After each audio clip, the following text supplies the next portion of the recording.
Selamat pagi Indonesia. Hari ini kita mau ke daerah mana ya? Mana Mbak Jawa? Nggak tahu.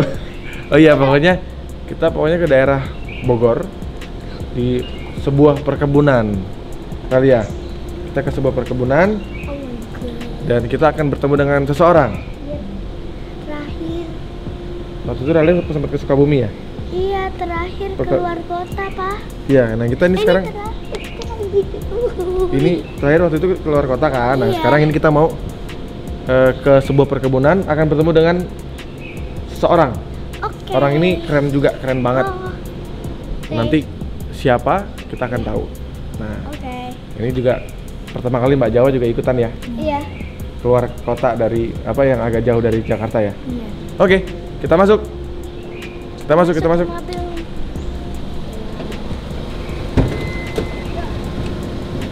Oke, silakan masuk.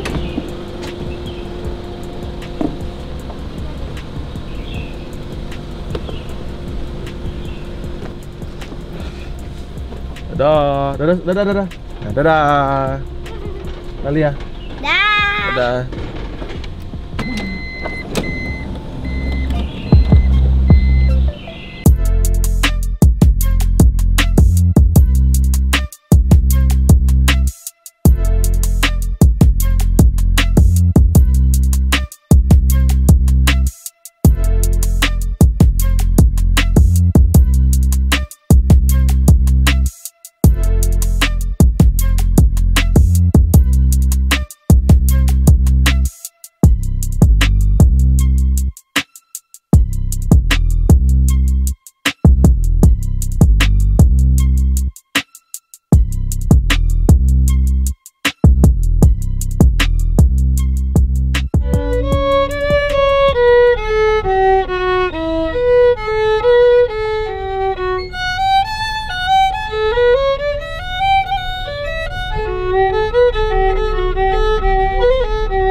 Sudah sampai.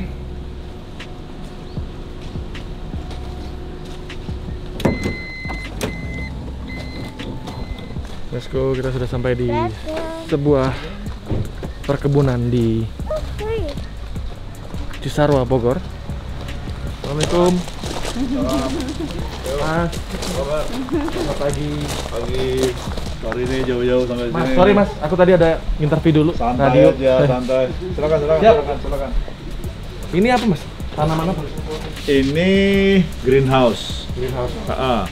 Ini greenhouse. Nama tempatnya Fresh Farm. Oke. Jadi kita metodenya namanya aquagriculture. Oke.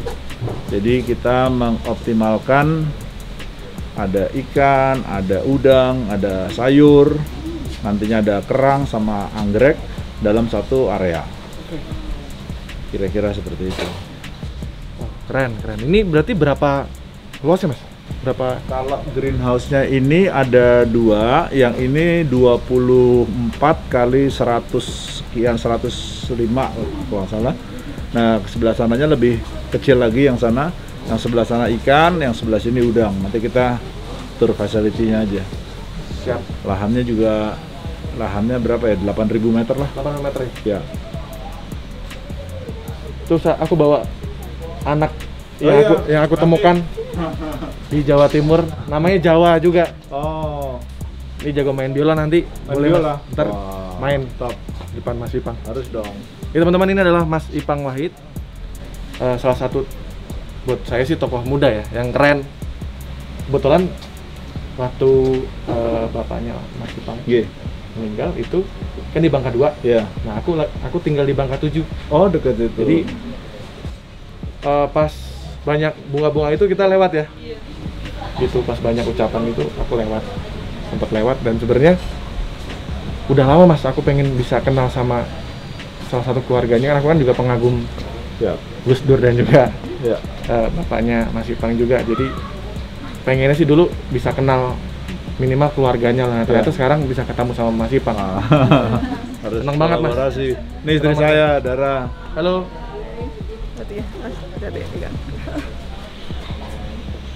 Oh, di Bangka 7 tinggalnya? Iya, sempat di Bangka 7 tapi sekarang udah pindah. Iya.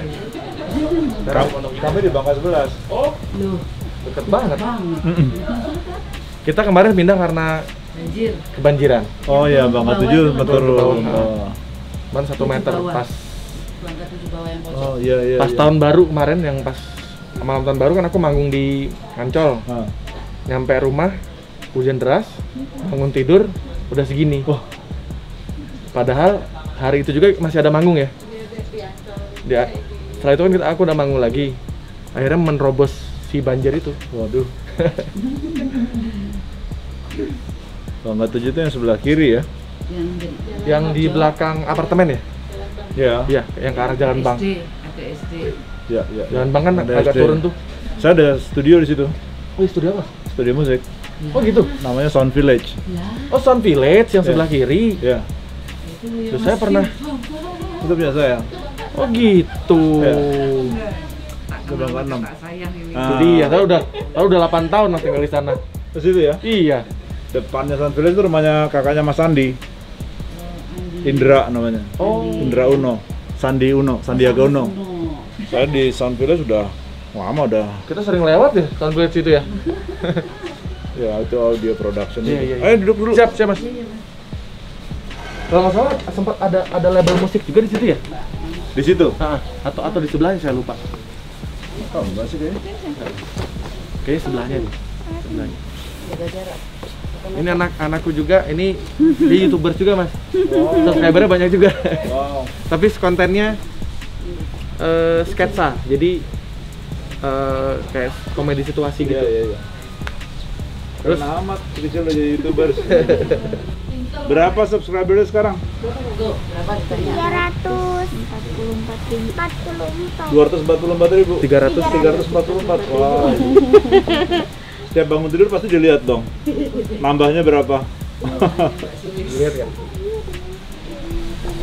Tapi syutingnya setiap hari Minggu aja, Oke. minggu sekali. Syuting kontennya. Kita mau muter-muter. Boleh Mas? Yuk. Ngasih makan Ngasih makan ikan, yuk. kan, terus deh gitu nanti ada acara Nyemai. Ya. Boleh. one stop. Yuk. Iya. Ini kayak di Denmark kayak gini ya Mas ya? Iya. Kayak di Skandinavia. Jadi konsep ini dia, kalau dulu kan orang taunya hidroponik. Jadi sekarang ada hidroponik, terus ada aquaponik. Hidroponik itu masih ada chemicalnya. Jadi dia kan gabungin antara AB mix gitu ya. Jadi chemical A sama chemical B digabung jadi satu. Nah, terus juga setelah itu ada aquaponik. Aquaponik itu berangkatnya dari ikan yang kotorannya dipakai untuk nutrisi tanaman. Yang rumahan banyak pakai itu seperti itu. Nah, kalau ini menurut kami lebih advance lagi karena kita muterin sistem airnya. Jadi kunci dari ini adalah air. Jadi airnya diputer, ini zero waste sama zero chemical. Jadi benar-benar kalau dibilang organik ya inilah yang organik. Even di luar negeri pun konsep ini belum ada sebenarnya. Karena kalau luar negeri cuman ikan, airnya dipakai buat sayur, udah begitu aja. Kalau kita di bawah sayur ada udang lagi, terus ada kerang, ada segala macam. Jadi memang mengoptimalkan. Kalau kita bisa nanam emas di sini, kita tanam emas. Jadi benar-benar menjaga ekosistem ya Mas ya? Iya. Jadi saling berkaitan. Iya, jadi masing-masing punya manfaat sendiri-sendiri gitu loh. Nah, dari situ lebih enak, jadi terukur semuanya kan. Sustain ya Mas ya? Iya. Energi terbaru ya. Iya, jadi nanti cobain karena semua ikan di sini nggak ngerasa, karena mereka nggak kenal tanah. Jadi ikannya nggak bau tanah, sayurnya nggak bau tanah. Terus sebelum pulang makan ikan nila gorengnya dulu. Karena di sini andalan itu yang saya harapkan andalan. Sebenarnya ini generasi kedua. Generasi pertamanya tuh 300 meter dari sini, ini kebun utamanya namanya Elon Farm. Itu punya mentor saya yang pertama kali menemukan ini, namanya Dr. Joel. Nah dia Elon Farm lebih kecil, tapi ya masih lebih tradisional daripada ini. Nah, terus bikinlah ini. Cuman dibeli sama orang, nggak dirawat baik. Akhirnya saya took over sekitar 1,5 bulan yang lalu. Ini baru baru banget. Baru direnovasi habis. Ini makanya bisa jadi kayak resort ini segala macem. Iya kayak di luar negeri. Ini gara-gara bulan Maret kemarin saya sama istri sama teman-teman ke New Zealand ke tempat Mas Tanto kan. Mas Tanto, saya bilang sama Mas Tanto, Mas, lo lihat ntar gue bikin tempat yang lebih keren dari New Zealand. Gue bilang kejadian. Nggak perlu pakai visa. Sana emang beda langsung. Kayak di Sore dan subuh enak di sini. Kalau malam lampunya merah, karena dia pakai grow light, jadi merah semua gitu. Kan dulu kan kita nggak ada view di sini. Terus pikir, aduh gimana gitu ya. Terus saya jinjit, oh, kayaknya di sana tuh keren. Akhirnya coba kita bikin rumah pohon gitu. Dan ternyata emang keren. View-nya sampai mana Mas? Ada kelihatan gunung, kelihatan segala macam. Itu cara menikmati tanaman punya orang, tapi tanpa bayar. Wah, kalau di situ bisa jadi berapa lagu nih Mas? Raju sudah itu, saya bilang, saya tuh keren di situ. Harus kalau tenang ini kan enak, dapat Bikin inspirasi. lagu kadang harus ke mana Mas? Aku harus suka ke bukit, jadi Oh ya? ada di satu bukit di daerah Lampung, di Lampung.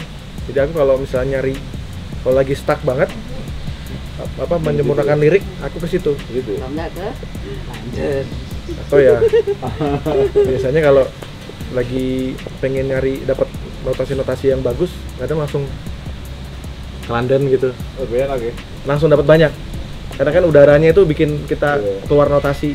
Ini bisa nih Mas. Ini keren. Coba aja ke sini, pasti dapat 3 lagu. Bisa ini. Karena saya juga kebetulan kalau bikin lagu pagi Mas. Oke. Aku jam 10 udah tidur. Malam. Iya. 10 jam 11 malam itu paling malam, paling mentok jam 12 itu udah parah tuh, udah ngantuk banget. Bangun pagi. Jadi kalau bikin lagu justru pagi-pagi aku. Dapatnya pagi. Saya kalau Aku balik. Iya, makanya kalau masih manggungnya malam, pasti aku tidur dulu. Kan kadang suka main di music bar gitu-gitu kan. ya sambil muter ya. Siap. Waktunya nggak banyak kan katanya? Sambil Mas Rian.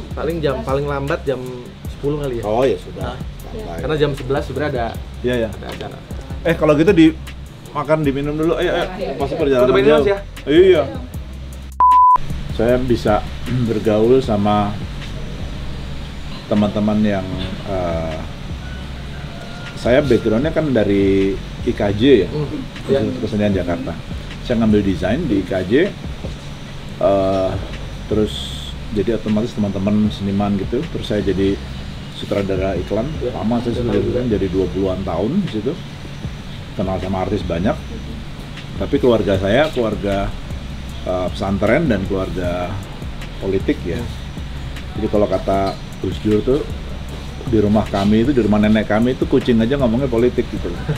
Saking udah kayak gitu ya. Jadi terus saya 2001 saya hijrah. Jadi kalau yang teman-teman sekarang pada hijrah itu kayak musyawarah itu saya udah 2001. Iya. Jadi ya motor panjang, cingkrang gitu.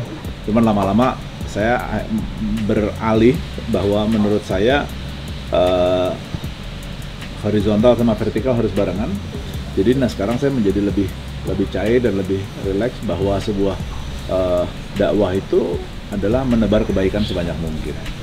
Nah itulah filosofi yang coba saya ambil. Saya bisa kenal sama politikus, orang mungkin nggak suka sama politik, tapi menurut saya kalau tanpa politik negara itu tidak akan pernah bisa berubah, ya kan? Jadi ke situ terus masih menjalin dengan beberapa kawan-kawan sama lingkungan. Nah sekarang lagi mau masuk ke arah agro. Nah ini juga kawan-kawan juga sama, Saya baru jadi petani itu baru berapa bulan, sekarang udah banyak diundang ngomong di webinar, di apa tentang agro gitu ya. Kita new kids on the block lah. Ya, itu yang lagi mau coba saya jalankan sekarang. Nah, yang paling utama adalah sebenarnya kenapa ini ada. Waktu itu saya masih jadi anggota KEIN, Komite Ekonomi Industri Nasional, saya ketua Pokja Industri Kreatif di situ. Nah, kita ke Jepang pada waktu itu. Kunjungan ngelihat greenhouse begini tahun 2017. Wah, amazed banget kan. Saya bilang saya punya niat nih, begitu gue balik one day gue harus punya beginian. Di kota apa maksudnya di Jepang? Ada beberapa tempat gitu ya, di Kyoto juga kita datengin gitu ya. Terus dari situ udah punya niat, dan alhamdulillah nyampe di sini ketemu lah sama kawan saya ini, Dr. Joel ini yang akhirnya mewujudkan ini bisa terjadi. Nah, sampai punya mimpi, saya bilang sama ayah saya waktu itu masih ada, kita mesti mengembangkan agro di lingkungan pesantren, karena pesantren harus diberdayakan secara ekonomi. Bapak setuju, ya jalan lah ini semua. Keren banget sih. Ya, mulai melangkah.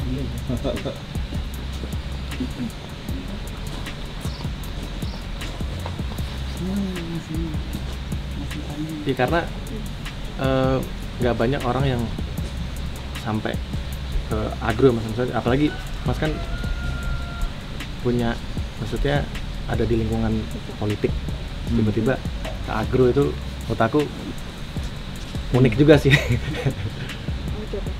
Apa yang bikin Mas bisa sampai? Jadi gini, di Agustus tahun lalu, Ya.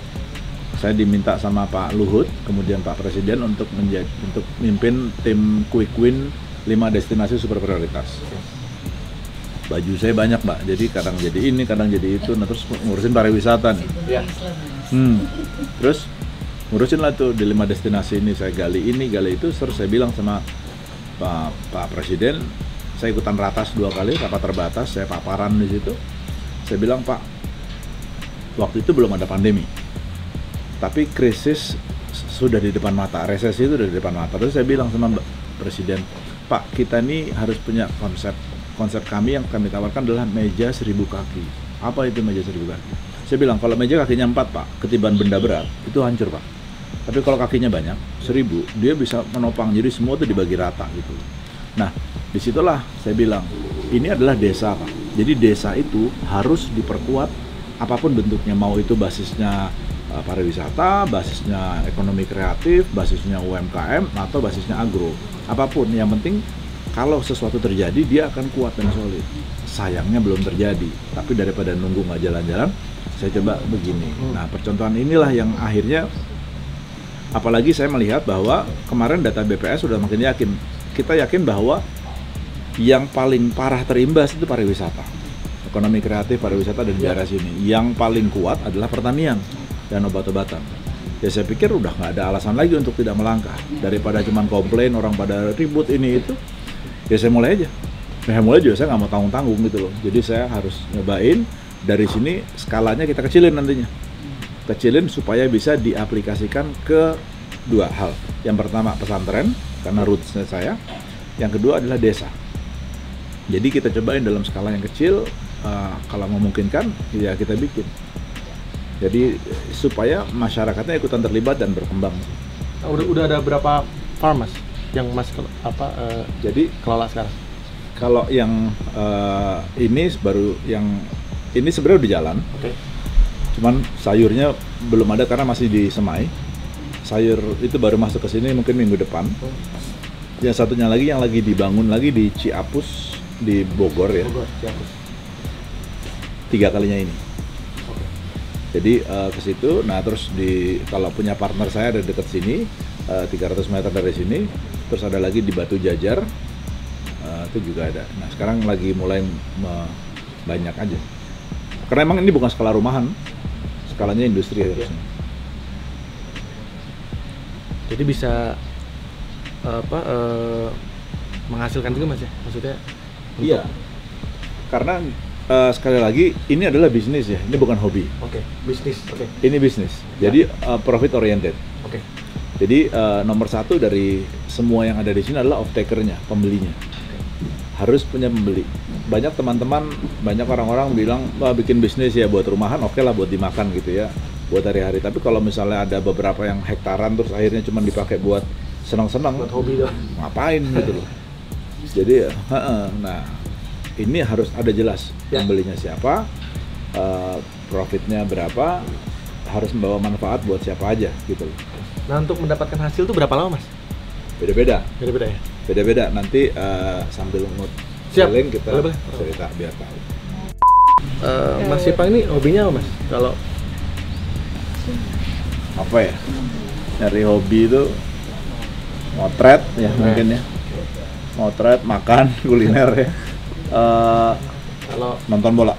nonton bola. Nonton bola. Ini ada screen di sini Ini buat nobar. buat nobar. Ya. Nah, nonton bola, oke. Pertanyaannya, suka klub apa, Mas? Jangan sampai salah nih. Yang sampai rival nih. Ini pertanyaan jebakan. Yang sampai rival nih. Bahaya. GGMU. Wah. MU. Waduh, sama. MU. Berarti saya tidak salah mendatangi orang. Ini penting sekali. Udah MU itu udah penting banget pokoknya. Soalnya kemarin saya kan sering ceng-cengan sama Mas Ari Lasso. Oke.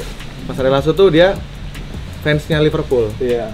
Jadi kemarin terakhir kan aku kan suka ada konten bikin lagu cepat dari cerita narasumber. Iya. Misalnya kayak kemarin Mbak Yuni Syara dia cerita tentang dia pengen ini, aku bikin lagu dalam 5 menit. Iya. Nah kemarin Mas Ari langsung ngejebak. Dia bilang aku tuh jatuh cinta dengan seseorang dari kelas 4 SD. Setelah 30 tahun akhirnya endingnya ngomongnya juara, berarti saya dijebak, Mas. Jadi pas saya bikin lagu itu ternyata saya bikin lagu tentang Liverpool. Jadi bener-bener nggak apa ya kayak ini dipaksa dan ini bukan saya gitu kalau saya bikin lagu tentang Liverpool, Mas. Kemarin tuh kan yang kalah tuh We Never Walk Alone. Ya kan kita kan kalah 6-1. Itu 7-2. Terus 2 jam berikutnya kalah 7-2. Jadi kita nggak sendirian, Mas. Wah itu apa bully-buliannya lucu tuh. Salam 7-2 lah. Kita juga di aku tuh sampai ini, Mas. Aku tuh suka di era Solskjaer, Mas. MU. Oke. Oh iya. Jadi Sheringham. Jadi aku berkali-kali ketemu Solskjaer. Serius? Iya, aku kejar dia. Jadi aku Coba. ketemu Solskjaer sama Tehnya hampir buat 10 kali. Ketemu oleh Gunnar Solskjaer hampir 10 kali dan aku banyak 10 dapat kali? sign di Wow. jersinya dia. Karena aku memang koleksi jersey MU kan. Makanya kapan-kapan aku mau ngundang Mas Ipang ke rumah. Wah, saya kemarin lihat videonya tuh Iya, biar Mas Bos. Iya. Iya. Dan Mas Ipang lihat koleksi MU saya. Kemarin saya ngelihat ada warna merahnya itu yang Iya. digantung di situ. Wah, ini. Ada yang zaman Newton Heat yang kuning hijau. Wow. Yang itu yang zamannya Cantona pertama Iya, kali. tahu. Waktu itu mau beli cuma warnanya nggak suka. Itu ternyata warna aslinya MU itu. itu gitu. Iya, iya. Jadi namanya dulu Newton Heat Iya. sebelum jadi MU. Beli di toko di depan Old Trafford tuh. Kalau ini saya kebetulan Pesan. match warnya, Mas. Jadi yang Wow. dipakai pemainnya langsung. Wow. Jadi ya memang harganya cukup Pastilah. ini ya makanya saya nggak bilang harganya berapa ke istri kan. Kolektor item. Jangan. Jangan ya. Bilang Kalau ininya kalau bilang akibatnya ada 2. Yang pertama nggak boleh beli lagi. Yang kedua kalau berantem dibakar. Males. tapi ini untungnya Mas menghasilkan, Mas. Jadi ternyata apa yang saya koleksi itu ternyata ketika kita simpen baik-baik selama bertahun-tahun itu Pasti. harganya makin mahal Pastilah. dan ada penghasilan dari situ ternyata. Wow. Nah, kalau itu alasan aja supaya bisa beli lagi. Aku ngoleksi itu bukan cuma ngoleksi tapi memang aku ngejar si artisnya. Jadi sampai sekarang pun aku nggak yang gengsi untuk minta tanda tangan ke idolaku gitu, kayak misalnya ada waktu itu almarhum Dian Pramana Putra, aku pun koleksi juga. Ya Om Iwan Fals aku udah lengkap tanda tangannya dia. Bahkan Om Iwan aja nggak punya albumnya dia. Aku punya. ini bikin apa orang tua jadi kamu kok punya, aku aja nggak punya. Dulu The Rollies aku lengkap tuh. Rollies lengkap. Kalau Krisya udah pasti karena nama aku suka banget Krisya ya.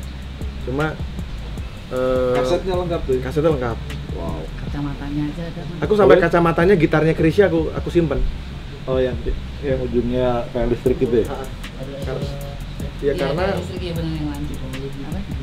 Apa? kalau di luar negeri itu kan Mas sampai setlist songlist yang ditaruh di panggung itu aja di harganya mahal banget gitu. Iya. Kayak ada satu kemarin dijual yang bekas diinjek John Lennon. Wow. Jadi setlist bekas kakinya John Lennon itu laku berapa 10 miliar atau berapa gitu. Wow. Padahal cuma bekas diinjek aja gitu. Nah kalau di sini kan kita pendokumentasian kan agak kurang ya. Musisi-musisi banyak sekali yang waktu dia rekaman nggak ada gitu. Jadi sejarahnya banyak hilang. Tapi keren juga tuh bisa ketemu Oleh sampai 10 kali ya. Nah, tetap ya. Balik bola, iya. Aku sampai nungguin 3 hari Mas. Jadi Oh ya? di sana di Manchester. Jadi Di hotel Lori. iya Lori nggak ketemu. Tuh, udah tahu loh hotelnya apa Iya. pasti udah tahu. Jadi aku nggak ketemu padahal aku tahu dia nginep di situ, tapi kan nggak ketemu. Aku tanya sama reception, katanya dia kalau pagi suka lari-lari. Aku tungguin tuh pagi-pagi jam 6 kedinginan. Ternyata nggak ketemu dan akhirnya habis nonton match di Old Trafford, dia 3 hari kemudian kan tanding di Crystal Palace di London. Aku kejar lagi. Aku cari tahu dapat hotelnya di mana mereka stay.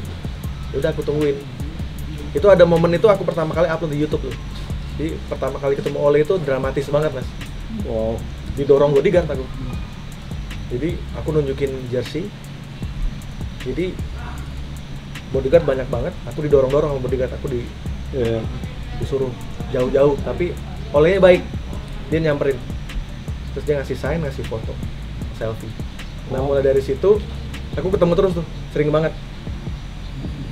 Dia masih inget. Dia waktu di Singapura ingat. Jadi ketemu berapa kali ya? Banyak ya? Iya banyak.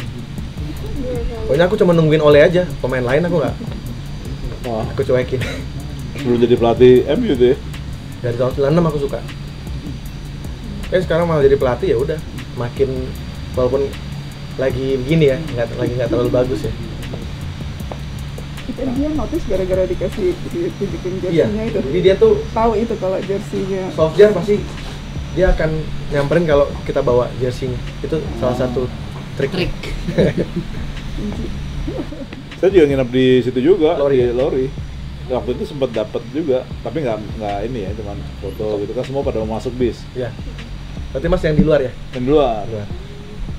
Cara triknya gitu. Sama di Carrington Mas. Kalau Iya, kalau mau Carrington. aku nunggu di Latihan. di traffic light. Oh. Itu kan kelihatan banget kan kalau misalnya pemain bola kan ketahuan mobilnya Iya. bagus kan. Jadi kita gampang dan kacanya kan nggak gelap Iya, ya. iya, iya. Nah, triknya apa? Jadi gini baru Solskjaer datang. Iya kalau Solskjaer dapatnya kalau nggak di stadion di hotel. Tapi kalau mau ketemu pemain ya di Carrington, tapi nunggunya agak lama sih Iyalah karena latihan kan. di latihan. Tapi jam-jamnya aku udah tahu jam 12 siang tuh biasanya. Oh ya. Sampai jam 2. Udah sampai segitu. Gila. Insight. Ntar kapan-kapan kita nonton bareng Mas. Harus.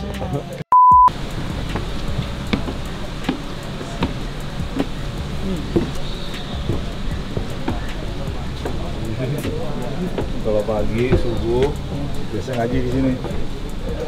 Lihat itu matahari terbit dari sana. Iya. Jadi nikmat banget, ini lahan orang, tapi kita yang nikmatin.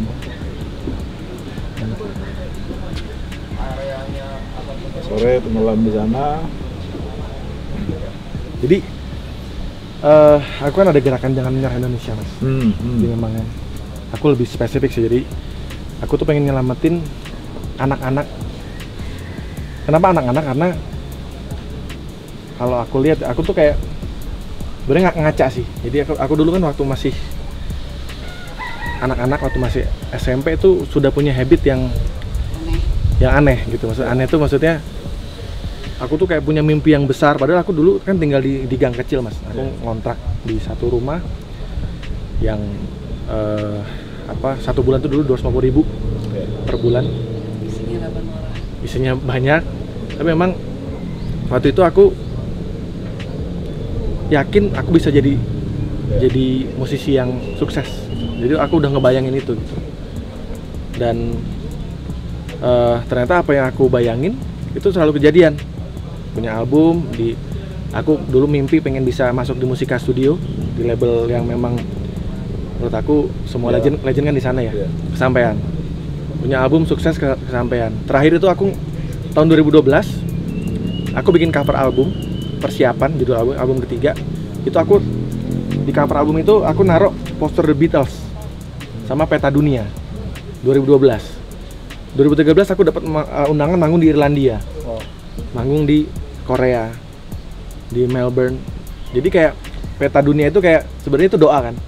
Aku kayak berharap musiknya The Massive itu bisa kemana-mana gitu. Terus ada poster The Beatles. Harapannya suatu saat aku pengen bisa rekaman di Abbey Road. Itu dalam hati waktu itu aku doanya gitu. 2019 kita diundang di London dan kita rekaman di Abbey Road. Wow, Kejadian. Dahsyat. Jadi Itu impian semua musisi itu. bener.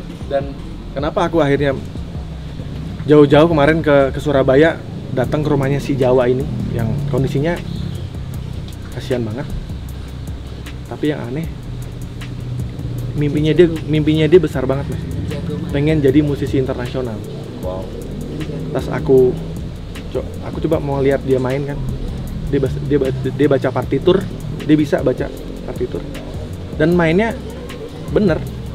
Ini sih aku bilang harus diselamatin karena kalau menurut aku ya, orang besar itu udah kelihatan dari kecil, dari habitnya dia, dari mentalnya dia. Umur berapa? Sekarang umur 13. Jadi sebenarnya waktu dia umur 9 tahun sempat viral mas. Jadi waktu itu dia tuh main biola sambil gendong anak. Oh, oke. Jadi anak itu adalah ibunya tuh jadi tukang jaga anak tetangga gitu kan. Nah, dibayar 100.000 per hari. Nah, si Jawa ini gendong, terus dia main biola. Di-upload sama siapa mbak? Sama tetangganya. Enggak, yang umur 9 tahun. Viral. Tapi saat itu viralnya hanya menguap begitu aja, jadi nggak ada yang nangkep. Waktu itu hanya Om Adi MS yang notice, dan itu pun sampai sekarang belum ketemu juga sama Jawa gitu. Waktu itu hanya dikasih apa? Jawa? Waktu sama Om Adi dikasih apa? Laptop. Udah sempat ketemu sama Belum sempat. Nah, malah yang kemarin nih kan sempat datang nggak? enggak karena iya. Jadi waktu itu justru yang notice itu malah orang-orang luar negeri mas, malah orang-orang luar negeri. Jadi dia dikasih biola dari orang Amerika, sama satu lagi yang dia mainin itu adalah biola dari Jerman, usianya sudah 400 tahun. Wow. Yang dia main waktu viral itu. Nah sekarang biolanya lagi rusak ya, mau dibenerin. Dan kemarin alhamdulillah ketemu sama yang bisa benerin biolanya. Itu juga nggak sengaja juga itu. Jadi katanya ternyata biola itu memang bukan si pemain biola nyari biola, bukan mas. Ternyata biola itu yang nyari. Itu mesti sahabat baik sama Om Adi. Iya, kemarin aku sempat DM, sempat WhatsAppan juga sama Om Adi. Iya. Dia baru bisa itu awal November. Oh, baru bisa ketemu. Kan baru nikahan si Kevin.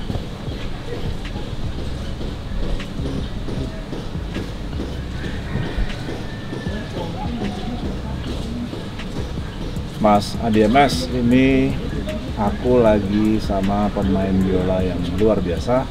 Mas pasti kenal. Hai Om. Namanya Jawa. Sekarang kita lihat ya. Oh, sama Rian. Om Adi, apa kabar? Kita lagi pengen dengerin kira-kira sedahsyat apa nih Jawa nih. Silahkan Jawa. Thank you.